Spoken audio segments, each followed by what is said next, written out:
तो इस हफ्ते की बड़ी खबरें आ चुकी है ऑटोमोटिव जगत से और सबसे पहली खबर जो हमारे पास है, वो ये है कि भारतीय बाज़ार में टाइगुन, जेआर-वीडब्ल्यू की जो टाइगुन है, आफ्टर 4 इयर्स इसका फेसलिफ्ट वाला वर्ज़न आ चुका है।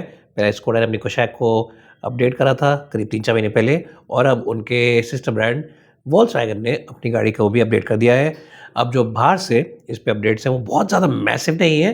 पीछे से गाड़ी ऑलमोस्ट सिमिलर लग रही है, लेकिन सामने से ऐसा लग रहा है कि एक छोटा वर्ज़न टिगुआन का आ गया है या फिर आप कह सकते हैं कि टेरॉन का आ चुका है, क्योंकि जो टिगुआन है वो ज़्यादा बड़ी एसयूवी है और टाइगुन भी अब उसी की तरह लग रही है सामने से।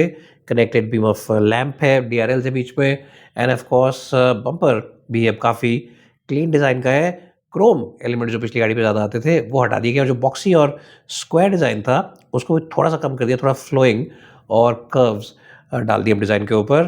तो फ्रंट एंड से ये चेंजेस है, पीछे से ऑलमोस्ट सेम ही लगता है, लेकिन हाँ, थोड़ा सा डिज़ाइन एलिमेंट लाइट्स में चेंज किया, but it's not a very massive change at the back.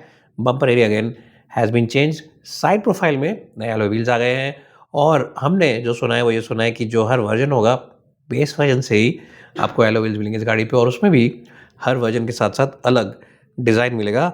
जो नीचे वाले वर्जन है उसमें आपको मिलेंगे 16 इंच के पहिए, जो ऊपर वाले वर्जन है उनमें मिलेंगे 17 इंच के पहिए और इंटीरियर्स में भी काफ़ी चेंजेस हैं। जो अपहोल्स्ट्री है उसका कलर चेंज कर दिया गया है। बेस वर्जन में ब्लैक और ग्रे ही आएगी अपहोल्स्ट्री क्लॉथ वाली, लेकिन टॉप एंड वर्जन्स के अंदर आपको मिलेगा लेदर रेड, वो भी हल्के कलर में यानी कि बेज कलर में। और एक और चीज़ जो अच्छी है वो ये है कि डिजिटल इंस्ट्रूमेंटेशन आ गई है टोटली। पहले भी आती थी, लेकिन अब उसका साइज़ बड़ा कर दिया गया है और ज़्यादा क्रिस्टल क्लियर लगती है। ऐसा लगता है कि एक ऑडी की गाड़ी से जो इनका पेरेंट ब्रांड है उससे लेकर डाला है। And also the size of the infotainment system has gone up. Engines are the same, so you get the same 1-liter turbocharged engine and the same 1.5 turbocharged engine which makes around 150 bhp। और मेरे हिसाब से ये best गाड़ी है segment में। चलाने के लिहाज से भी हमने चलाई नहीं है, लेकिन पिछला वर्जन हमने चलाया था, हमने कहा था कि बहुत ही बढ़िया गाड़ी है। अब ये ऑफिशियली लॉन्च होगी 1 डेढ़ महीने के बाद, प्राइसेस तभी आएँगे।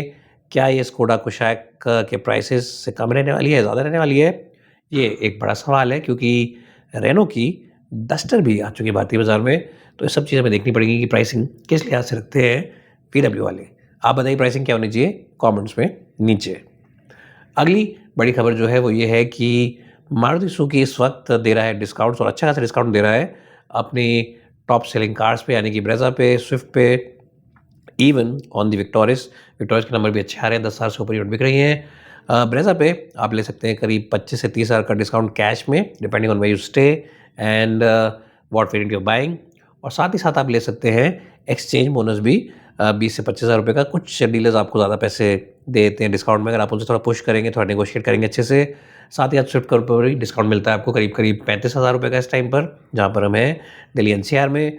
और कुछ डीलर आपको 40,000 तक भी दे सकते हैं अगर आप उनको थोड़ा-सा पुश करेंगे। और जो विक्टोरिस है, जो कि अब अच्छे नंबर से बिक रही है, पहले 4-6 महीने थोड़ा स्लो बिकी थी, लेकिन पिछले 2-3 महीने से सेल्स वॉल्यूम्स इंप्रूव हो चुकी हैं और विक्टोरिस के ऊपर आपको मिलता है डिस्काउंट 25,000 का cash discount end of course exchange bonus और वो सारी चीज़ें जो मारुति हर गाड़ी पे देता है, वो भी आपको इस गाड़ी पे मिलेगी। तो मारुति इस वक्त दे रहा है डिस्काउंट अपने 3 अच्छे पॉपुलर कार्स पे। फ्रॉन्क्स और बोलेरो पे भी थोड़े-थोड़े डिस्काउंट्स हैं, but the amount is small. 10,000 12,000 का डिस्काउंट है, बहुत बड़ा डिस्काउंट नहीं है। But these 3 have got better and bigger discount offers. Well, hyundai ने अपने 2 पॉपुलर कार्स के ऊपर, इनफैक्ट 1 पॉपुलर कार क्रेटा और दूसरी हैचबैक ग्रैंड आई-10 नियोस के स्पेशल एडिशन लॉन्च किए हैं। जो क्रेटा का एडिशन है उसका नाम है समर एडिशन और जो आई-20 नहीं आई-10 नियोस है, ग्रैंड आई-10 नियोस, उसका स्पेशल एडिशन का नाम है वाइब, वीआईबीई। और दोनों में ही इन्होंने जो एडिशन लॉन्च किए, कुछ एक्स्ट्रा फीचर्स लॉन्च किए, कलर्स वगैरह लॉन्च किए हैं। अब जो बेस वर्जन है क्रेटा का, उसके अंदर आपको एडिशनल फीचर्स मिल जाते हैं।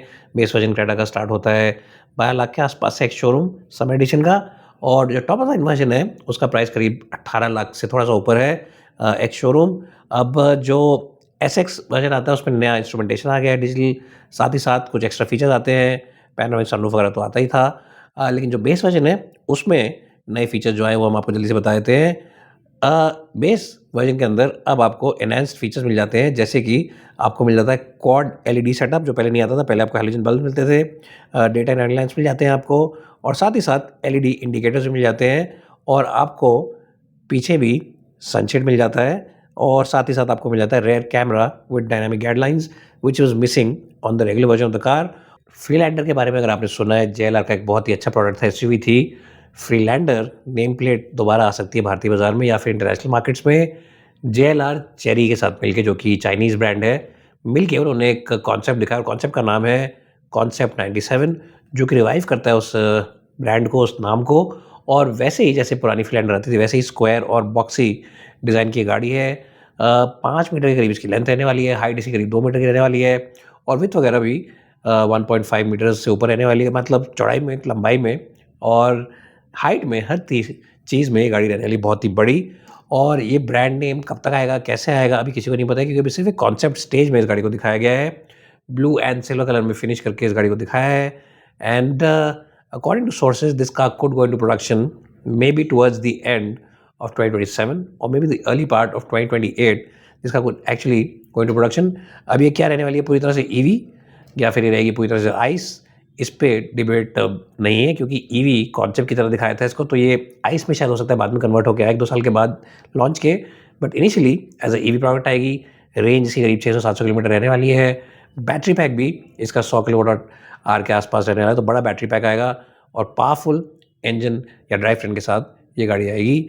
प्राइसिंग वगैरह क्या रहने वाली है और कभी ऑफिशियली लॉन्च होगी, ये तो सिर्फ जेएलआर और चेरी आपको बता सकते हैं।